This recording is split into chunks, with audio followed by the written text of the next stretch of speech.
What I came to talk to you guys about today is sweatshop labor. And yes, sweatshop labor is a thing. You might see different things on the TV saying all these poor children over some country way over never heard of, and they're being oppressed or they're being treated poorly, and they feel like there's nothing you can really do. But I say, yes, there are things you can do. That we can make changes. We feel we're just students. We're just high school students in HRM, Halifax. They're halfway across the world. We'll never even see them. But there definitely is changes we can make in our home that can have very big impacts all over the world. Anyways, just to get started, back in the early 90s, sweatshop labor being a problem was really big in the news. It was a thing a lot of people talked about, a lot of charities. It was a really popular thing. People were making some differences. The thing is, the way the media works, things kind of get swept under the rug and people forget. People forget about all the bad things. People forget about all these problems that are going on in the world just because that's not what's popular in the media anymore. But I'm just going to throw some facts at you for over the years for how, the dangers of sweatshops and how they've really been affecting these workers. So back in 2001, all these sweatshop fires I'm talking about all took place in Bangladesh. So in 2001, there was a sweatshop fire that killed 52 workers in this fire. 52 workers were killed because they were working in unsafe working conditions. There was poor ventilation, everything. It was just a really bad place to be in, and they worked long hours, hot equipment. It was a perfect place for a fire to start.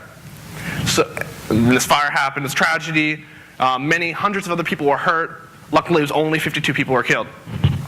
So then you would think that, things would change. We make some differences, So then, if you look 9 years later, in 2010, February 2010, in a factory, I'm probably going to say this wrong, Garib sweater factory, there was a fire in February.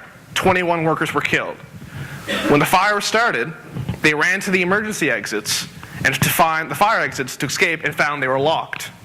The people who were running the sweatshops didn't want their workers leaving during the day to try to escape, so they locked all the emergency exits. So the 21 workers were killed. And then, in December of 2010, again, another sweatshop in Bangladesh, there's another fire, and 28 workers were killed. And this sweatshop, where these workers were killed, they were really, the people who bought these products were such places as Gap, Walmart, and JCPenney. And one of the main reasons, as I kind of briefly mentioned earlier, one of the reasons why the sweatshops, these fires keep happening, even though it's been going on for years and years and years, no one's making a difference, is because they're not being regulated. No one's really going in there and fixing the problems. So the main problems with these sweatshops is that, one, poor ventilation. It's hot. It's really, really humid in there. They're usually using equipment that has fire. There's electricity, and they're usually building clothing. So there's wool and a lot of flammable materials. So basically, if you know anything about building fires, they're absolutely perfect places for fires to start. And so far, nothing's being changed. And on a quick side note, if you've ever been wondering about sweatshops, when I was doing a little bit of research on the internet, I found a little game, like games. It's called SimStar Sweatshop.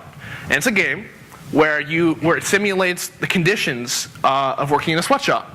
And so you're given a task, like you have to build shoes. And you're given a time limit, and you have to build three pairs of shoes in a day. And then, if you manage to survive that day, go to the next day. And what I found was I barely made it past 2 days. That really quick. The thing is, what this game's trying to show, the fact is, it's really horrible conditions. There's working long hours. There's usually children working in these conditions, and it just doesn't seem like there's any way out for them. And a really easy way of pointing the blame would be to focus on the people who head the sweatshops. I think it's really easy to say, the people who are running the factories, it's all their fault. They're these evil, slave-driving, money-crunching grubbers who only want the money and are willing to treat their workers poorly. But I think we need to look a little closer to home to find where the problem lies. Thing is, just for example, let's say, look at Walmart. They're always dropping their prices. They're great. You buy things cheap there. We as consumers want everything cheaper. Cheaper is better. The problem is someone has got to pay. and that's usually the workers. So let's say we have Walmart, and they want to get their supplies from Bangladesh. And they say, we want to give our customers the cheapest shirts possible. So then they go to the sweatshop, the people who run the sweatshops, and say, we're going to buy these, more of them, and we're going to pay you less because we want to charge our customers less. So then people who own these factories a lot of times don't have a lot of a choice and have to pay their workers less, make them work longer hours, because us as consumers are trying to pull in more that can be produced fairly. And now I'm throwing a lot of blame and a lot of, there's not a lot of good feeling. I gotta say there is things we can do. There is hope. We can make changes.